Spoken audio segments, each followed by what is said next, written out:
All right, welcome back to the Black Male Archives. I'm your host, Rodney Freeman, and I have with me David Spellman. Sir, how are you doing today?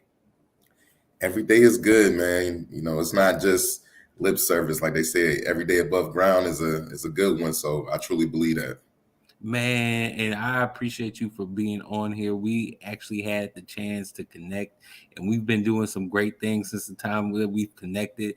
And I always we talked about just connecting and doing some positive stuff, which we have been doing. But I really wanted this opportunity to kind of sit down and talk to you about your book and just about your life and how you got involved in writing this curriculum that you've done, which is called Just Like Me.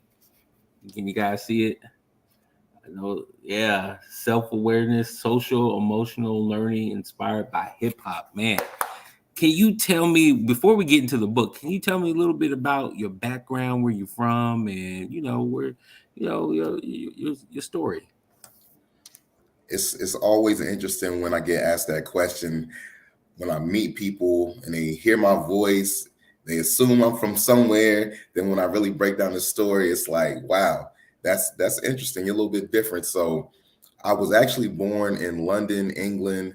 I rep the UK, even though I've been long removed, but born in London, have lived all over the world. Both of my parents were in the military. And the fun fact is, me, my sister, and my brother, I'm the oldest of three. We were all born outside of the continental USA. So me and my sister were both born in London. Then my younger brother Jason was born in Guam, which is a U.S. Mhm. territory, but it's really an Asian country. It's a lot of Filipino descent. It's just crazy. I've got a lot of different cultural just influences. I often tell people I grew up Latino everywhere I've gone. They've just been around, so I picked up the language, picked up the culture. Of course, being a Black Caribbean man is just I feel like I embody all the good things in this world, to be honest. Settled here in Charlotte, North Carolina, around fifth, sixth grade, and just was a student, like student of the game of football, student in the sense of an academic, and just always wanted to be a sponge, wanted to know things, gain knowledge, and I'm gonna tell you where that stems from. Of Mhm. course, growing up as a youth, you would often hear this thing: if you look like us, if Mhm. you ever wanted to hide something from a Black person, what do? You put it in the book. Yep. So that was like a challenge to me from my early years. Like, why would they say that about us? Like, I didn't resonate with that message. Like, we're supposed to be Mhm. unintelligent. Like, we're not smart. I never agreed with that. So I was like, I can still be Black. I can still be fly. I can still be all the things that I am and be intelligent and be smart and get good grades. It didn't make no sense why I had to choose one or the other. Right. So that kind of just spawned my love of knowledge and like you said, writing a book. That was the ultimate. Nah, I'm not going to agree with that statement. You say we can't read, put in a book. Okay, I'm gonna write a book. Then let me show you something. And that's just what I'm about. Just defeating those misconceptions about what they perceive us to be. Man, so what took you on this journey to become an educator? Because you wrote this curriculum, which we're gonna get into, but what took you on that journey to become an educator? It really, honestly, I don't know because I knew I was going to be working with people in some capacity. My Hmm. personality, just my skill set, I knew the job, the career I would have, I was going to be working with people. I knew Hmm. it was never sitting behind a desk for 8 hours. That was never part of the plan. I just didn't know, high school, early undergrad, what that was going to look like. So I became a psychology major my junior year. So I was undeclared for them first two because I really didn't know. But just as I gained and did courses and all of that, I'm like, you know what? I do want to work with people in some capacity, Hmm. and psychology just afforded me to get into education. So it started Hmm. out just being a tutor, helping in that role. But Yeah. then as I seen, the disparities in the school system that I was at, I was like, man, I could be doing more. I knew I didn't want to be a teacher per se, Yeah. but I often tell people when I work in education, they're like, what do you teach? Well, I'm a teacher of social skills. And I think that fits me perfectly. So Hmm. it stemmed from knowing I didn't want to be behind a desk, but then my early introductions into education, being a tutor, and just seeing how things were going on. I'm like, I need to insert myself here to push people forward. Man, that's so powerful. And then, okay, so how did you fuse the two, hip hop and education? Tell us about that. All right. So, like I said, it started out as being a tutor. Then the next thing it was a behavior specialist. And then that's where I've always kind of been in education, whether it was in Virginia. And then when I moved back to North Carolina, Mhm. behavior specialist, behavior modification technician, core behavior specialist. I've always been that individual where if a kid was struggling, pulled them out of class, processed, did some interventions, did some kind of counseling. And school systems often have prepackaged curriculum or whatever the case may be. And if I'm the individual that has to use these programs, these interventions that the school is saying is best practice or whatever, I saw a disconnect with the things that, like, of course, the method was teaching kids social skills. I'm with Mhm. that. But the way that these prepackaged curriculums were, it was very whitewashed. And me as a black man, I said, man, if I was a student, I would not connect with this. So I often had to remix it to make it relevant to my students. And I Mhm. did a lot of complaining. One of my mentors challenged me. He was like, yo, why don't you just create something? And I'm that kind of person. Don't challenge me because I'm like Mhm. I don't take it as defense. I'm like, well, you're right. Why don't I just create something? So Right, that's right. how the book and the curriculum was spawned, taking hip hop lyrics and connecting it to those social skills, but Mhm. then having an underlying curriculum that touched on their English standards. Because if I just say hip hop and education, there's going to be a lot of pushback, a lot of negative connotations. But the Mhm. way that I do it, the way that I present it, it's like you wouldn't even know it came from a hip hop song because it's put into a story form. And then Mhm. touching those English standards, but then using the culture. Like I'm never going to be afraid to say this is for the culture. It's for everybody. But Right, the focus was my black and brown students. right, right. Okay, so talk to us about the book. Tell me how the concept of the book, how you came up with that. What talk to us about the book? How did you come up with that? And the book, I often tell people, the book has always been inside of me. I just really didn't have the opportunity to put it all together. So of course, pandemic came, it slowed the whole world down, and it gave me the opportunity to really take what I had inside of me and put it onto paper. And it's funny because every time somebody looks at the book, they look at the chapters, what I'm calling the chapters, and it's different cities. And every city is based off where the artist is from. So I'll give you an example. The first chapter in the book is Philadelphia, Pennsylvania. And I also used to live in Philadelphia, but that's not the reason why that's the first chapter. So most people know this song by Meek Mill. It's called Dreams and Nightmares. It's very popular. The Philadelphia Eagles even used it during their Super Bowl run in 2017. Oh So yeah, I remember yeah, that. yeah. So it's all just about taking a piece of lyric. This is the thing. You don't even have to listen to the music. I take Mhm. a piece of a lyric, which in that song, I use that opening line that everybody can recite.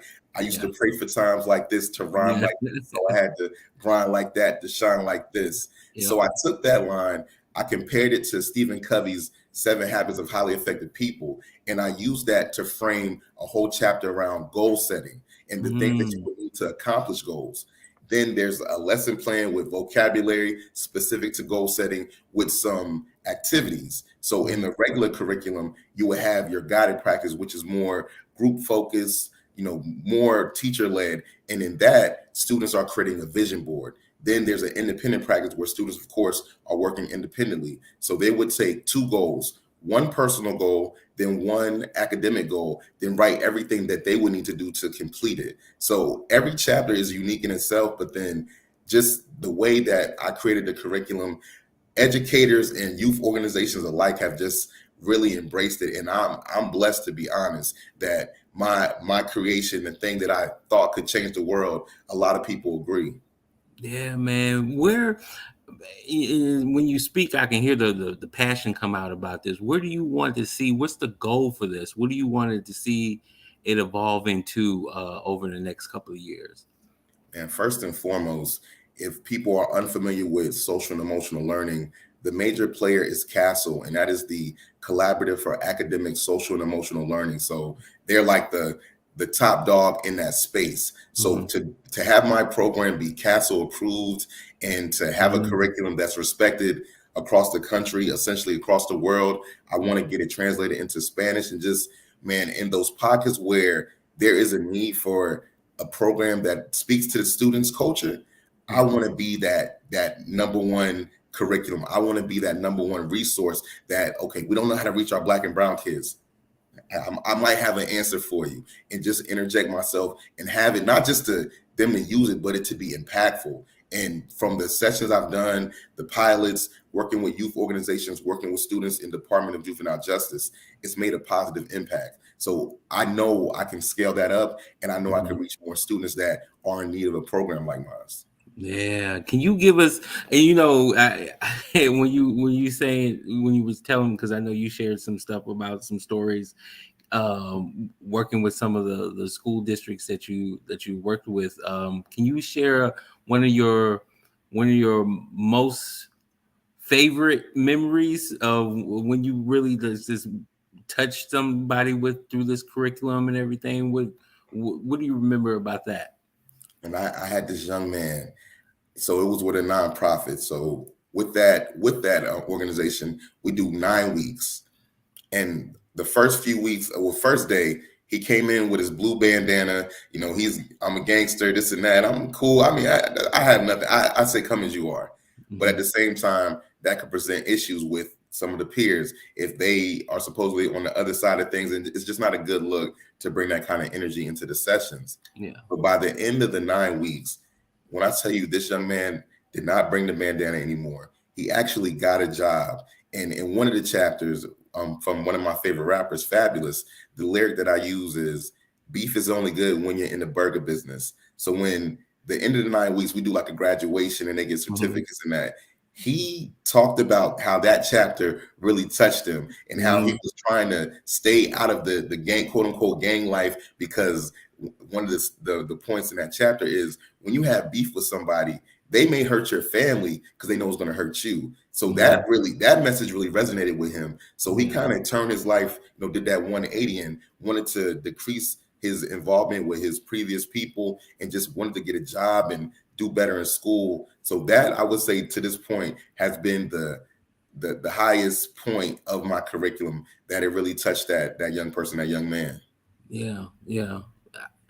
And when you see somebody and when you get that story like that, it really just I know for me, just hearing it brightens up your day, because you're able to have that impact on just that one person. What do you, I guess the last question, where would you, if you had anywhere in the world that you could kind of get this curriculum adapted in, where would you want this to be? Like I don't know, Asia, Europe, everywhere. I don't know. What would be your dream for this curriculum? Where would you see it at? Now, this answer is going to be a little bit biased because of the place I was born.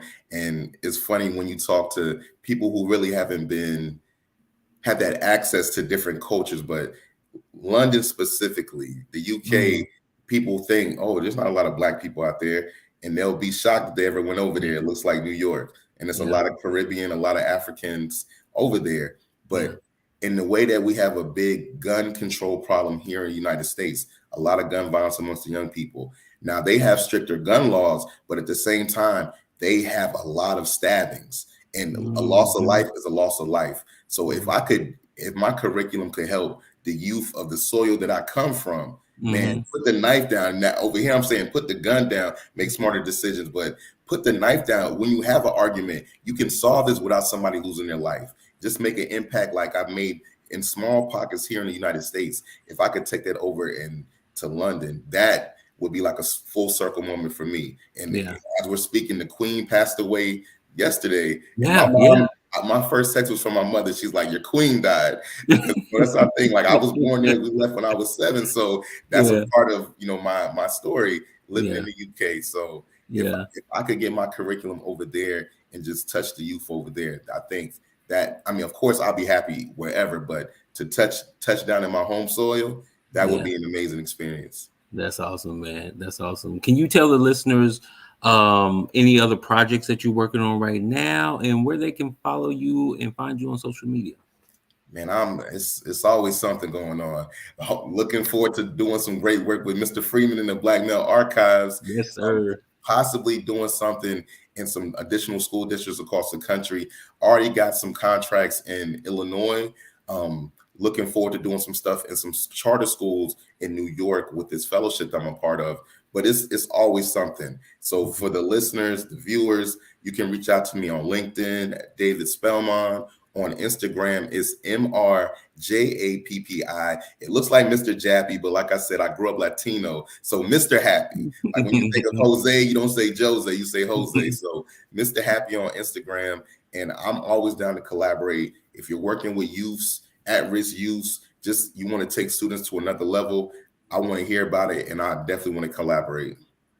Man, sir, David, thank you so much for doing this interview, man. It's been ever since we connected, man. I really want to say that I've just been thankful that we've had time to talk and kind of chatting about some of the things that we're going to be producing in the future. So again, thank you for this. The Black Male Archives, where we capture, curate, and promote positive stories about Black males, Black men, which you are one of. Thank you, sir. Those words, thank you for those sentiments, but you're doing a lot of great stuff yourself. I know I'm doing some things, but I appreciate everything you're doing as well. Hey man, right back at you. So we're gonna catch up with you. Of course, we're gonna stay connected. So we will see you next time. All right. All right, sir.